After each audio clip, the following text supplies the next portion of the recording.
Magandang araw po sa inyong lahat. Bago po tayo magsimula, huwag niyo po sanang kalimutan na mag-subscribe, mag-like, at mag-iwan po ng komento sa ibaba. Malaking bagay po sa amin ang inyong suporta dahil ito po nagbibigay sa amin ng lakas at inspirasyon para makapaghatid po ng mga kwentong puno ng aral, inspirasyon, at magagandang mensahe sa buhay. Marami pong salamat sa walang sawa niyong pagtangkilik.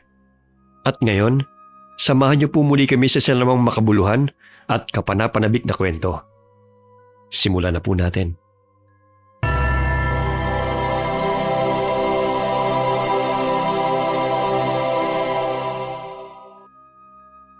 Habang naglalakad ang mag-ina sa kalsada, biglang bumuhos ang ulan.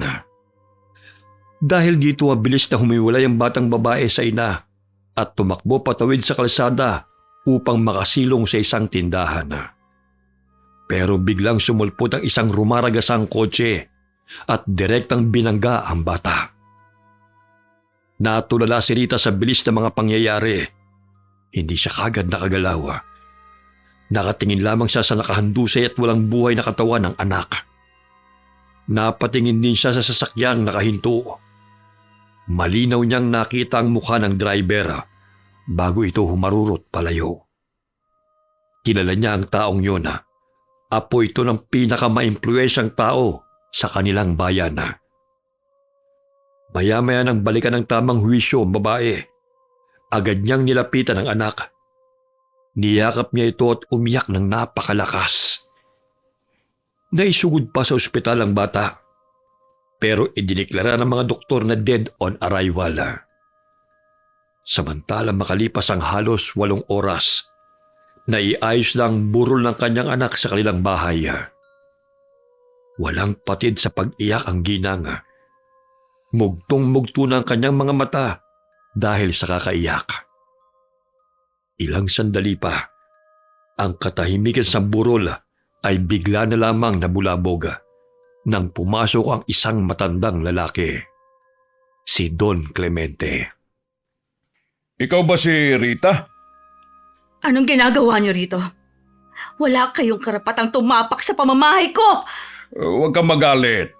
Hindi ako nagpunta dito para makipag-away. Narito ako para makiramay. Makiramay? Napapatawa ho ba kayo, Don Clemente?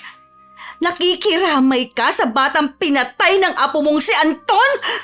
Tulad nga ng sabi ko kanina, hindi ako nagpunta dito para makipag-away. Nandito ako para makipag-usap na maayos. Wala na tayong dapat na pag-usapan. Nagsampa na ako ng kaso laban sa apo mo. Kaya magkita na lang tayo sa korte.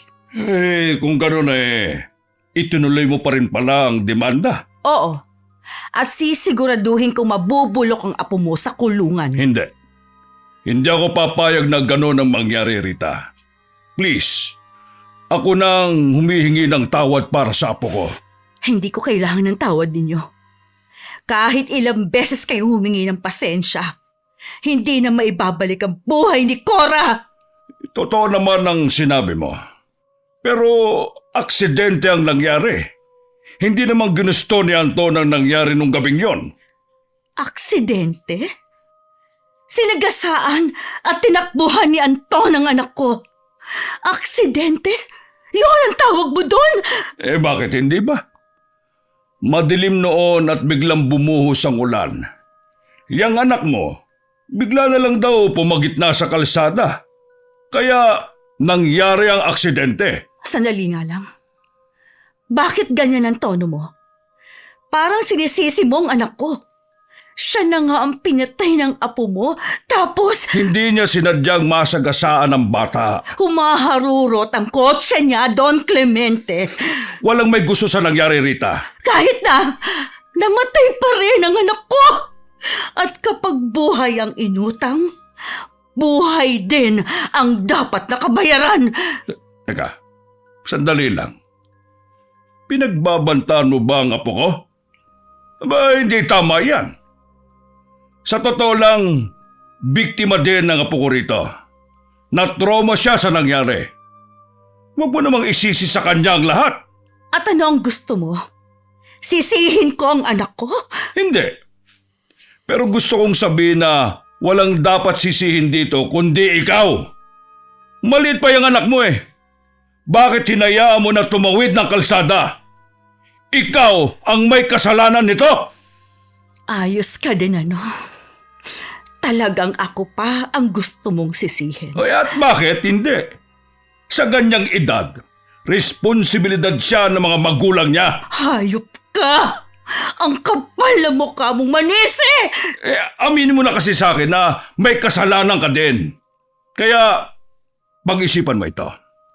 Iatras mo ang kaso. Hindi ko iaatras ang kaso. Hit and run ang ginawa ng apo mo. Kung sana itinakbo niya sa ospital ang anak ko, buhay pa sana si Cora. Nangyari na ang nangyari, Rita. Hindi na natin may babalik ang oras. Kahit na isumbat mo pa yan sa apo ko. Kaya nga pagbabayaran niya ang kasalanan niya. Makukulong ang apo ninyo para matuto siya. Magkano bang kailangan mo? Magsabi ka lang sa akin. Ibibigay ko. Hayop ka! Hindi negosyo ang anak ko! Alam ko. Pero kailangan mo din ng pera, hindi ba? At kapalit nito, iatras mo ang kaso. Ayoko masira ang reputasyon ng apo ko. Bata pa si Anton. Bata pa din ang anak ko. Marami siyang pangarap. Rita, makinig ka sa akin. Huwag ka nang masyadong matigas. Sige na, sabihin mo na kung magkano. Hindi ko kailangan ng pera mo. Ang gusto ko, makulong ang Rita! apo ko. Huwag mo akong marita-rita, Don Clemente! Hindi mo alam kung anong nararamdaman ko at kung gaano kasakit ang mawala ng anak. Alam ko! Minsan na din akong nawala ng anak. Kaya nga pag-isipan mo to, yung ibibigay ko sa'yo, makakatulong sa'yo para makapagsimula ka uli. Hindi ko kailangan ng tulong nyo. Ang kailangan ko, hustisya para sa anak ko. Hindi nyo mabibili ang hustisya. Isaksak mo sa baga mo, pera mo! Kilala mo ang pamilya ko. Marami kaming pera. Marami kaming koneksyon.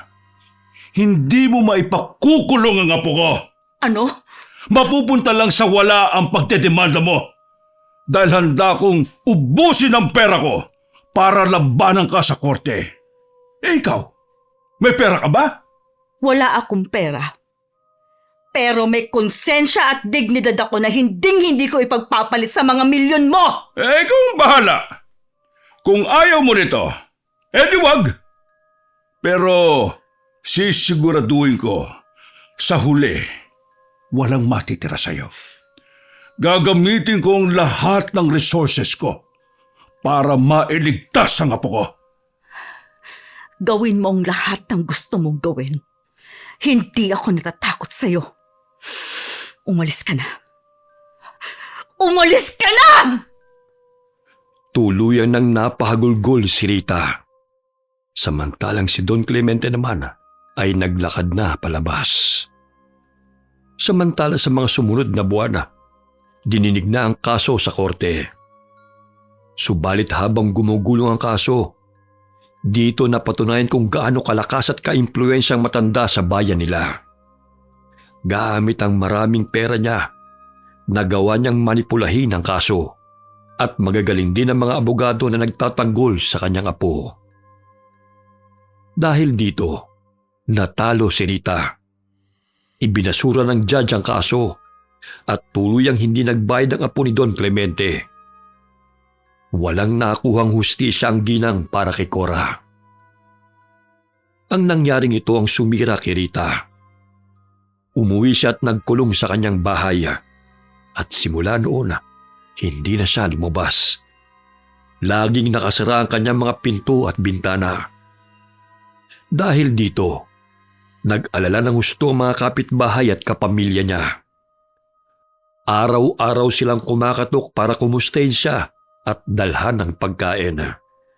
Pero wala siyang pinagbubuksan. Ngunit isang araw, dumating ang kaibigan niyang si Lovita at ito lamang ang tanging pinayagan niyang makapasok at makakita sa sitwasyon niya sa loob. Diyos ko, Rita! Ano nangyari sa'yo? Halos butot balat ka na. Hayaan mo na ako, Lovita. Wala na rin namang silbi ang buhay ko. Naku, huwag kang magsalita ng ganyan. Nandito pa kami ng mga kapatid mo. Nag-aalala kami ng gusto sa'yo. Hindi ninyo naiintindihan ang nararamdaman ko. Kinuha na nilang kaisa-isang dahilan ng paghinga ko. Naiintindihan kita. Masakit din sa akin na nangyari sa inaanak ko. Pero, hindi makakatulong tong pagmamukmok mo. Ano pa bang gagawin ko? Lumaban naman ako sa korte, ah. Ibinigay kong lahat ng lakas at pera ko doon. Alam ko yun. Nakita ko ang hirap mo sa bawat hearing natin sa piskalya. Pero ano nangyari? Ibinasura lang ng tarantadong judge ang kaso. Nabayaran silang lahat ng demonyong si Don Clemente. Ganyan talaga kadumi ang sistema sa bayan natin. Kapag wala kang pera, wala kang boses sa husgado. Napakadaya ng mundo, Lovita! Napakadaya! Pinatay ng apo niya ang anak ko. Tapos ganun lang.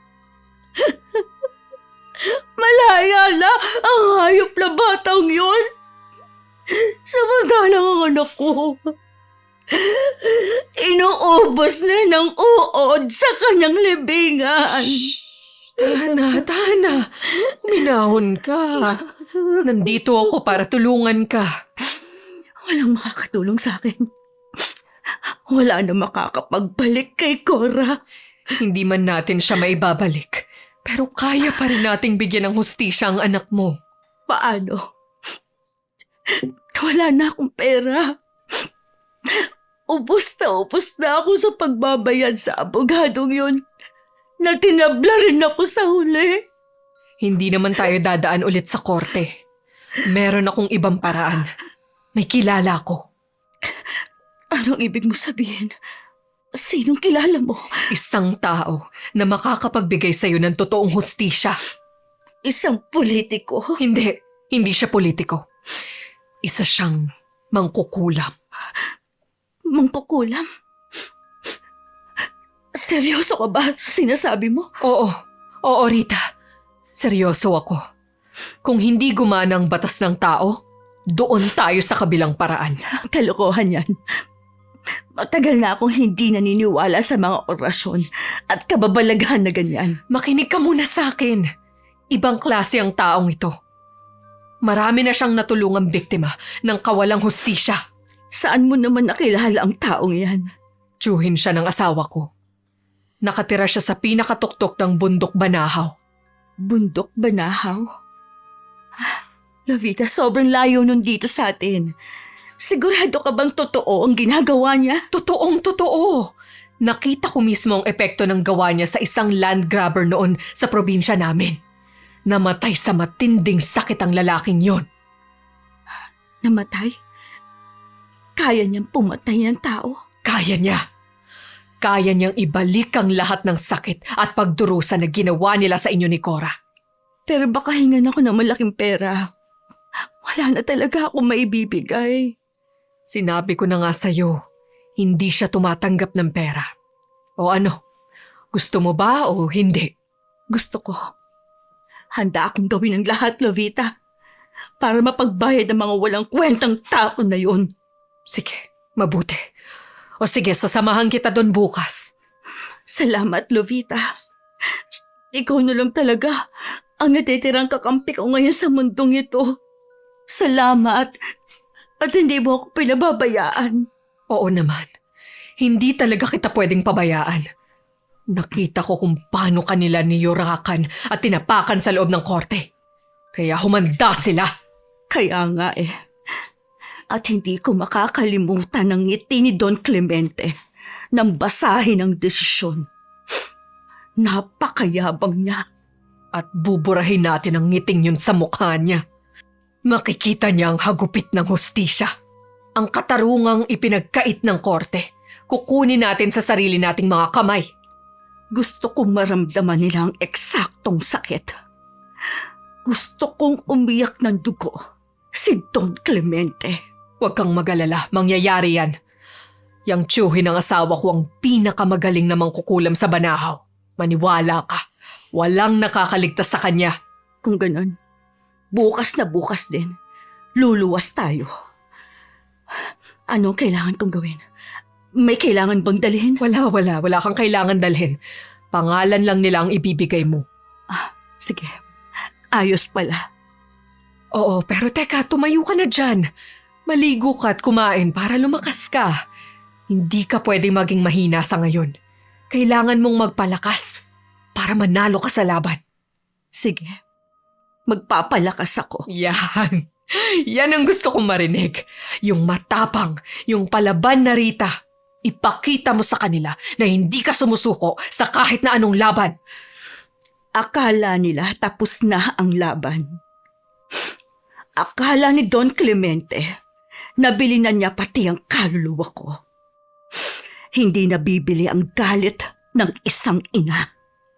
Kaya ipaparamdam natin sa kanila yan sa pinakamasakit na paraan. Oo, tama.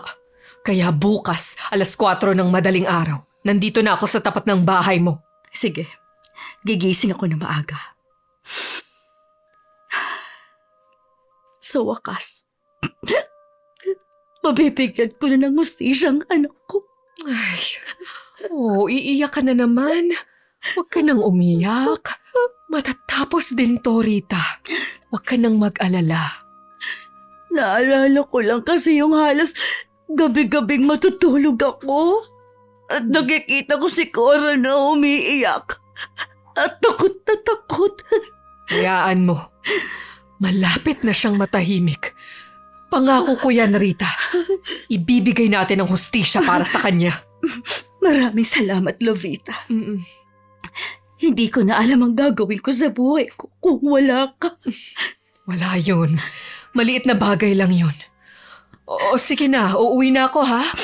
Maligo ka at kumain, okay? Oo, sige. Mag-iingat ka sa pag-uwi mo. Hihintayin kita bukas. Umalis na si Lovita. Kumuhay pa ito bago sumakay ng tricycle. Si Rita naman ay nag-ayos ng kanyang sarili. Naligo siya, nagluto at kumain at natulog ng maaga. Eksaktong 4:00 na madaling araw kinabukasan, umalis na sina Rita at Lovita. Bumiyahe sila ng halos 6 na oras sa bus para lamang marating ang lugar. Dahil sa pagod sa biyahe, tumuloy na muna sila sa isang inn. At kinabukasan, maaga silang naghanap ng kailang guide para makakyat sa bundok. Medyo nahirapan sila sa paghahanap ng guide dahil kinatatakutan ng mga taga roon ang mangkukulam. Subalit hindi sila nabigo. Meron pa ring tumulong sa kanila. Nang makahanap sila, nagsimula na silang maglakad. Nilakad nilang matarik at madawag na gubat paakyat sa bundok. Puro matutulis na bato, maputik na daan at naglalakihang ugat ng puno ang tinahak nila. Hingal na hingal ang dalawa pero walang sumuko.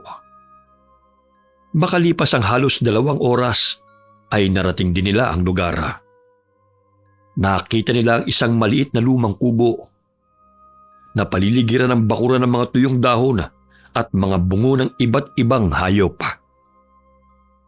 Maya-maya'y kusang bumukas ang pinto at lumabas ang isang matandang lalaki. Mahaba at magulo ang kanyang puting buhok. Nakasuot siya ng isang kupas na itim na baro at may hawak na tungkod. Tinitigan niya kagad ng maigi si Rita. Walang emosyon ang mukha nito habang hinihintay silang makalapit. Samantala yung guide naman nila ay nagpaalam na at umalis matapos silang maihatid. Paglapit ni Rita, agad niyang binati ang matanda. Magandang umaga po. Kayo po ba ang... Ako nga. Ako ang kilalang mangkukulam dito sa Banahaw. Tiyo, ako to si Lovita, asawa ni Carding. Kilala kita, Lovita. Pumasok kayo dito sa loob. Salamat po. Ano bang kailangan niyo sa akin? Nandito po ako para humingi po ng tulong. Gusto ko ng hustisya para sa anak kong si Cora. Hustisya? Walang hustisya rito, Ineng. Paghihiganti ang ibinibigay ko. Ibang hustisya sa paghihiganti. Ang hustisya, naghahanap ng pantay na timbang sa batas ng mga tao. Ang paghihiganti, naghahanap ng dugo at pasakit. Ano ba talaga ang gusto mo? Gusto kong magbayad sila sa parehong sakit na binigay nila sa anak ko. Gusto kong maramdaman nila kung paano ako nasaktan. Sino ang mga taong ito? Sabihin mo ang mga pangalan nila para marinig ng mga nasa paligid natin. Si Anton. Siya ang walang awang nakasagasa at pumatay sa anak kong si Cora sa gitna ng kalsada. At ang lolo niyang si Don Clemente. Binili niyang batas sa bayan namin para makalaya ang demonyong apo niya. Nilapastangan nila kami ng paulit-ulit. Mga mayayaman, mga taong sanay makuha ang lahat ng gusto nila sa pamamagitan ng pera. Gusto mong bawiin ang lahat sa kanila? Opo. Tsaka gusto kong maranasan nilang mawala ng mahal sa buhay. Gusto kong makita ang hambog na matandang yon na nagmamakaawa sa harap ko. Madali yan. Kayang-kayang gawin yan ng mga orasyon ko. Pero, may malaking kapalit ito. Ano po ang kapalit? Wala po akong pera. Hindi ako tumatanggap ng pera mula sa mga taong kumakapit sa akin. Kung ganun, sabihin niyo sa akin kung anong kapalit nito. Ibibigay kayo ng buong puso. Ang iyong kaluluwa, kapalit ng iyong paghiganti. Sige, handa akong ipagpalit ito. Gusto ko ang tapang mo, Iya. O sige, sasabihin ko na sa iyo ang kailangan mong gawin. Sige po. Ang orasyon na gagawin natin, mangangailangan ng sarili mong dugo. Handa ka bang masaktan ng pisikal? Handa po ako. Sige, hintayin niyo ako sandali. Sige po. Sabi ko sa'yo matutulungan tayo ni Tio ng walang pag-aalinlangan. Sigurado ako, babagsak na rin ang mayayabang na pamilyang yan. Pababagsakin ko talaga sila. Kaya humanda sila. Pero sandali, talaga bang desidido ka na dito? Wala nang atrasan to kapag nasimulan na. Hindi ako aatras. Hindi ko sila patatawarin kahit lumuha pa sila ng dugo. Kinalaban nila ang isang inang nagluluksa at walang ibang kinakapitan kundi ang sarili niyang anak. Kaya pagsisisihan nila ang ginawa nila sa amin. Pansamantalang natahimik ang dalawa at tanging ang mabigat na hininga nila ang maririnig sa loob ng kubo. Naghintay sila sa susunod na hakbang dahil alam nilang malaking sakripisyo ang nakasalalay sa gagawin nila. Samantala, maya-maya pa'y bumalik na ang matandang mangkukulam. May dala siyang isang malaking kandila na may nakaukit na mukha ng isang nilalang na may sungay. Iniabot niya ito kay Rita. Tinanggap naman ito ng babae at saka hinawakan ng mahigpit. Tumango lamang si Lovita habang nakatingin sa kaibigan niya. Hawakan mo yan ng maigi, Rita. Huwag na huwag mong bibitawan. Sige po. Ano po bang gagawin natin dito? Yan ang gagamitin mo kapag kailangan mong magsagawa ng ritual. Ritual? Hmm. Ako ang magsasagawa ng ritual? Pero hindi ko po alam kung paano... Tuturuan kita kung ano ang mga gagawin mo. Sige po. Pero bakit ganito ang amoy nito? Mabaho at parang amoy bulok na daga. Itong itim na kandila. Ginawa ko kasi yan mula sa taba ng itim na baboy ramo. Uling mula sa pinagsunugan ng kabaong at malapot na dagta ng balete na hinalo ko sa wax. Kung ganun, paano to gamitin? Susunugin ko ba ito sa tapat ng mansyon nila? O ibabaon ko sa bakuran nila? Hindi. Sa loob mismo ng sarili mong bahay gagawin ang ritual. Sige ho, magpatuloy kayo. Pagsapit ng hating gabi, sisindihan mo ang kandilang yan habang nakatingin ka sa apoy. Usalin mo ang orasyon. Isusulat ko ito sa kaprasong papel para babasahin mo na lang. Sige po. O heto, ang mga salitang ito ang tatawag sa mga hindi nakikitang puwersa ng dilim. Gagawin ko ba ang ritual na yan gabi-gabi? Hindi. Gagawin mo lang ito kapag gusto mong magparusa. Kapag nabanggit mo na ang orasyon, hintayin mong tumulo ang kandila. At kapag tumulo na ito, kailangan mong magpatulo din ng iyong sariwa at sariling dugo. Anong gusto mong gawin ko? Hihiwain ko ang sarili ko? Tama. Gawin ng isang matulis na patalim. Hihiwain mo ang palad mo, ang braso o ang hita mo. Kailangang pumatak ang mainit na dugo doon mismo sa apoy. At sa tumutulong luha ng kandila. Kapag nakita mong lumaki ang apoy, doon mo babanggitin ang pangalan ng gusto mong maparusahan. Kung ganon, parurusahan ko silang dalawa. Pagsasabayin ko na sila. Hindi. Huwag mong gagawin yun. Hindi mo kakayanin niya. Isa-isa lang. Delikado. Delikado? Nako, Tiyo. Wala bang ibang ritual na pwedeng gawin? Yung ikaw ang gagawa? Baka kasi mapahamak ang kaibigan ko eh. Lalo na't kailangan pala niyang sugatan ng sarili niya. Anong problema doon, Lovita? Ang sabi ng kaibigan mo, handa siyang mamatay makapaghiganti lang. Tama po kayo. Handa ako mamatay. Teka. Sandali lang. Huwag ka na makialam, Lovita. Kaya kong sarili ko. At alam ko kung ano ang ginagawa ko. O sige, bahala ka. Kung yan ang gusto mo. Ngayon, anong mangyayari kung gagawin ko ito? Gusto kong malaman ang bawat detalye. Kung ang gusto mong parusahan ay ang sumagasa sa anak mo, makakaramdam siya ng labis na panghihina. Tapos magsisimulang mabulok ang balat niya. Kakapitan siya ng sakit na hindi kayang pagalingin ng mga doktor. Gusto ko yun. Yung maghirap siya. Tama. Yung mamatay siya ng dahan-dahan. Ganun nga ang mangyayari. Tapos pwede din niyang maranasan yung parang nabali ang mga buto niya. Tulad ng pakiramdam ng anak mo.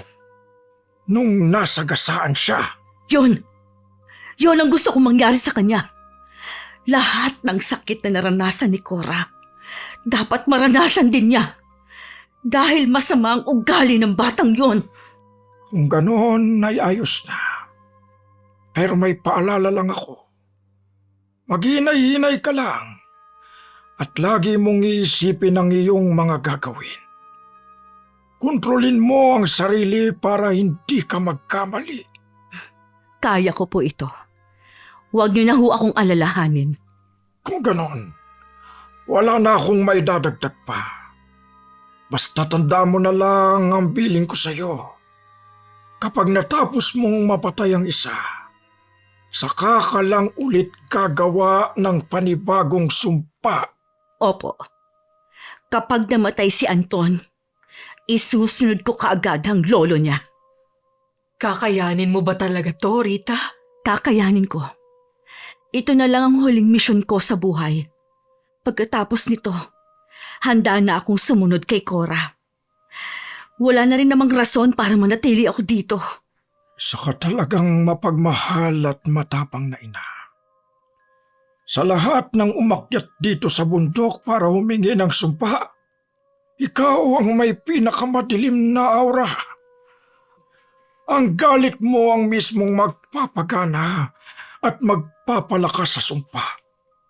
Kaya wag mo nga hayaang mamatay ang galit mo sa iyong dibdib. Hindi mamamatay ito. Lalo na at lagi kong napapanaginipan ang anak kong umiiyak at tinatawag ang pangalan ko. Sige, gawin mo na kung ano ang nararapat. Sige po. Maraming salamat. Walang anuman, Rita. Umuwi na kayo ngayon. Mag-ingat kayo sa pagbaba ng bundok dahil madulas ang daan pabalik. Maingat na bumaba ng bundok si Rita at Lovita. At nang makababa ay bumiyahe na sila pauwi. Samantala, makalipas ang isang araw, doon pa lamang sinimula ni Rita ang ritual. Sinindihan niya ang malaking itim na kandila, sakto pagsapit ng hating gabi. Nang mag-umpisang matunaw ang itim na wax, kinuha niyang inihandang matalas na kutsilyo at hiniwa ang sariling palad. Sinambit niya ang ritual. At nang tumulo ng mainit niyang dugo sa apoy ng itim na kandila, doon niya binanggit ang pangalan ni Antona.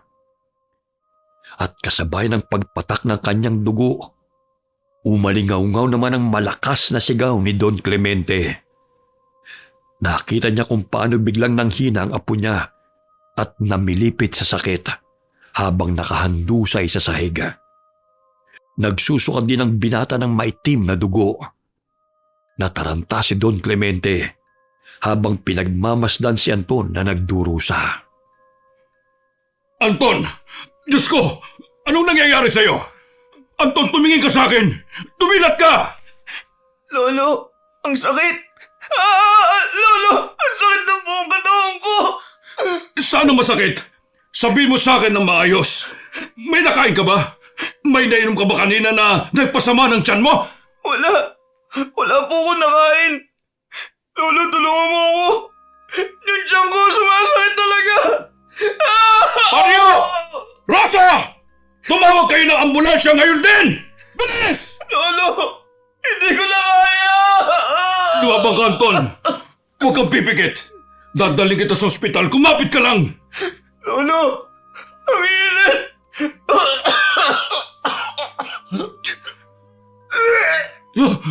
Lolo, dugo! Bakit itim yung dugo ko? Diyos ko, Anton! Ano ba nangyayari sa katawan mo? Mamamatay na po ako, Lolo. Ang sakit-sakit talaga. Hindi ko na matiis. Hindi! Hindi ka mamamatay! Hindi ko hahayaang may mangyaring masama sa'yo! Hawakan mo ang kamay ko! Hawakan mo na mahigpit! Nandito lang si Lolo!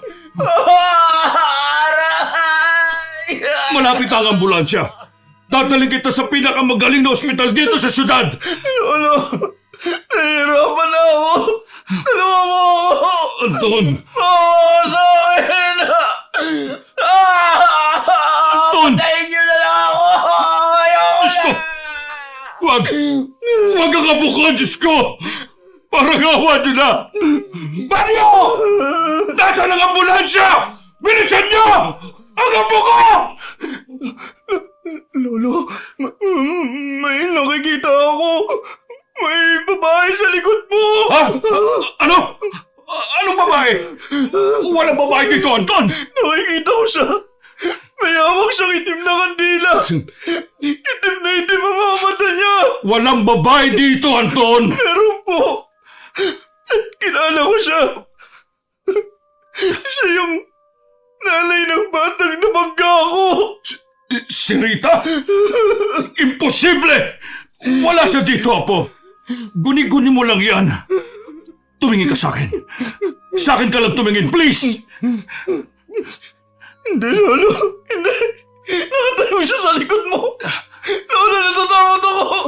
Ayoko siya makita, Lolo. Ayoko. Anton, uminahon ka! Huwag mong pansinin ang nakikita mo.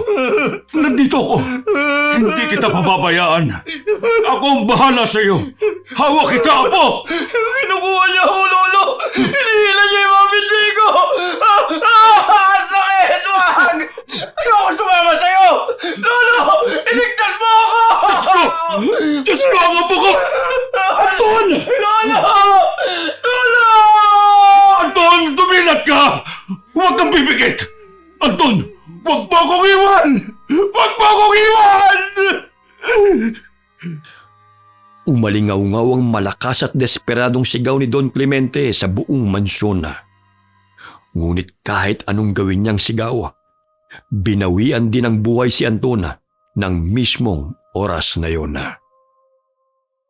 Kinabukasan, agad na nakarating ang balita kay Rita. Tuwang-tuwa siya nang ibalita sa kanya ni Lovita ang nangyari.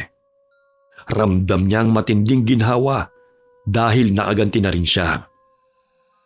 Nakuha na niya ang katarungang ipinagkait sa kanyang anak na si Cora.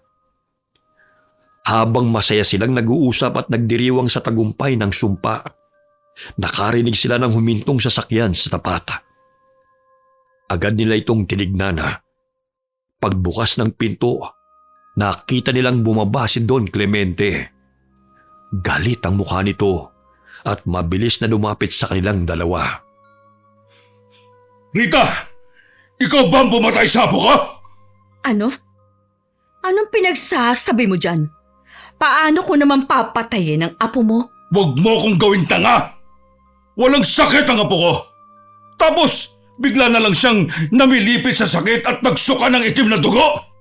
Tapos ang sabi niya para daw nababali ang buto niya! Sinula mo ba ang Apo ko? Nababaliw ka na ba? Mukha ba akong mangkukulam sa'yo? Nakita ka ng Apo ko! Pinanonood mo siya habang naghihirap! Nagpapatawa ka nga. Paano ko naman magagawa yun? Nandito ako, sa bahay ko, magdamag! Kaya mong gawin yon dahil isa kang mangkukulam! At alam ko ang tindi ng galit mo sa pamilya ko! Wala akong kinalaman sa pagkamatay ng apo mo. Mabuti pa, umalis ka na! Hindi! Hindi ako naniniwala sa iyo. Kapag napatunayan ko na gumamit ka ng itim na mahika, humanda ka sa akin. Pagbabayaran mo ng maharang ginawa mo kay Anton! Nakakatawa, ano? Marunong ka din palang humingi ng hustisya. Pero nung akong naghahanap nito, todo hadlang ka. Ano? Anong pakiramdam nang namatayan at wala kang magawa? Masakit ba? Sabihin mo sa akin. Masakit Hayop ba? ka! Wala kang awa! Ikaw ang walang awa. Batid mo kung anong ginawa mo sa akin. Kinonsinti mo ang apo mo. Pinalaya sa kulungan. Karma ang tawag dyan, Don Clemente. At ang karma, kapag naningil, hindi mo yan kayang bayaran ng pera! Hindi karma ito!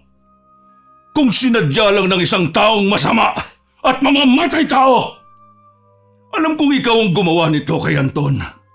Kinulam mo siya! Kwento mo yan eh. Bahala ka kung anong gusto mong paniwalaan. Talaga! At kapag napatunayan ko na ikaw ang may gawa nito, babalikan kita! Ako mismo ang papatay sa iyo gamit ang sarili kong mga kamay! Sige, bumalik ka dito. Hihintayin kita, Don Clemente. Mabilis na tumalikod si Don Clemente at bumalik sa kanyang sasakyan. Naiwan si Rita at Lovita.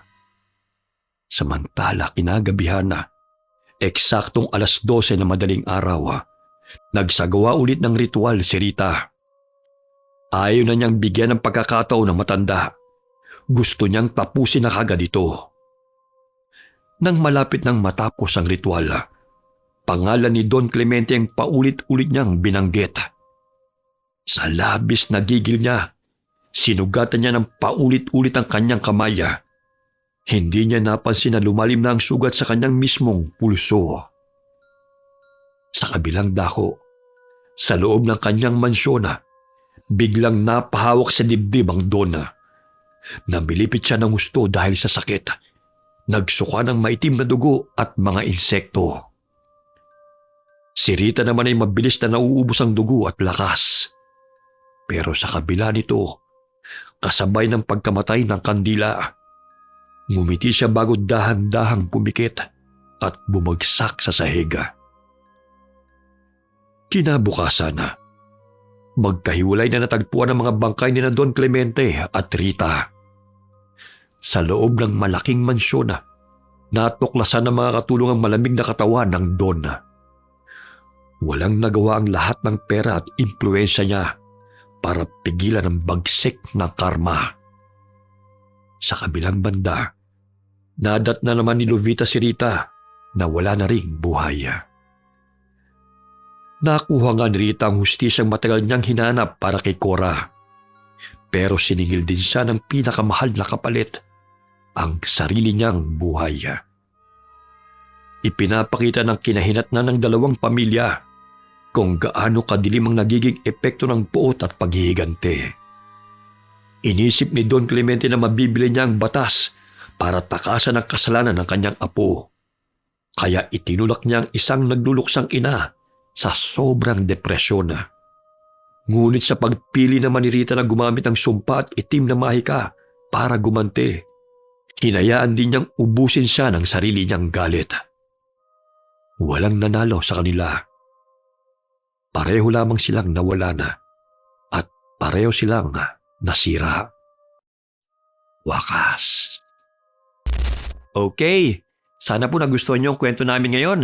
Shout out po tayo kay Queen Bell 25. Shout out kina Judy Saison at Vanessa Pino ng Sinonok, Sinakaban, Misamis Oriental from Garo-Garo. Hi kay Nancy Hasebe, greetings coming from Lisa Yamashita, Takada. Shout out kina Ate Auring, Ne, Mind, Leslie, Ellie Rose, Queen Faye at Poging J ng Amira Boxes Handicrafts. Shout out kina Divine, Garinel, Arvin and KC. Shout out kina Sir Lawrence, Miss Eds, Yang, Lydia, Rachel, Ann, Rhoda, Trixie at Crystal from Caloocan City. Shout out sa pinakamamahal ni Langga Nene Dolor na si Rolando Suplagio, listening from Saudi Arabia. Shout out kina Tatay Conrado, Iris, Rain at kay John Eric from Las Piñas. Greetings coming from Girly Venecio. Hi kay Maria Consuelo Benitez. Shout out kina Mika, Cheska at Romar. Greetings coming from Rosemary Javier from Taiwan. Hi kay May Olero from Bahrain. Kumusta na rin po sa lahat ng mga kababayan natin dyan sa Bahrain? Mabuhay po kayo. Hi kay Mel D from Malaysia. Kumusta na rin po sa lahat ng mga kababayan natin dyan sa Malaysia? Mabuhay po kayo. Hi kay Jessica Sobremonte from Barangay Tatalon, Quezon City. Belated happy birthday kina Det at Din from Pampanga. Birthday po nila kahapon August 17. Happy birthday uli sa inyo. Hi kay Gernaliza Salupan. Hi kay Senon Kayabyab from San Isidro, San Marcelino, Zambales. Hi kay Len TV from Riyadh, Saudi Arabia. Kumusta na rin po sa lahat ng mga Pinoy dyan sa Saudi Arabia? Mabuhay po kayo. Hi kay Richard Esmila from Singapore. Shout out din po sa lahat ng mga kababayan natin dyan sa Singapore. Mabuhay po kayong lahat. Shout out kay Larry Lakindanum at sa lahat po ng mga kasama nyong nandyan sa duty sa ospital. Kamusta po kayong lahat dyan? Alright, kung nagustuhan niyo po ang kwento namin ngayon, sana po huwag niyong kalimutan na mag-subscribe, mag-like at mag-comment. Huwag niyo rin po sana kalimutan na suporta ng bagong channel ni Miss Gwen, ang Gwen Stories. Ganun din po ang kay Kuya Louie Horror Stories. ang Kabangers TV at Kabanong 2.0. Special guest po natin sila ngayon. Malaking tulong po ang suporta nyo para magpatuloy po ang aming mga channels. Muli po, marami pong salamat sa inyong lahat and God bless all of you. Kahit na isumbat mo pa yan sa apo ko! Kaya! Sorry. Okay po. Marami na siyang natulungang biktima na walang ka. Marami na siyang makikita niya ang hagupit. Hagupit. Ang katurung. Magandang umaga po. Kayo po ba ang...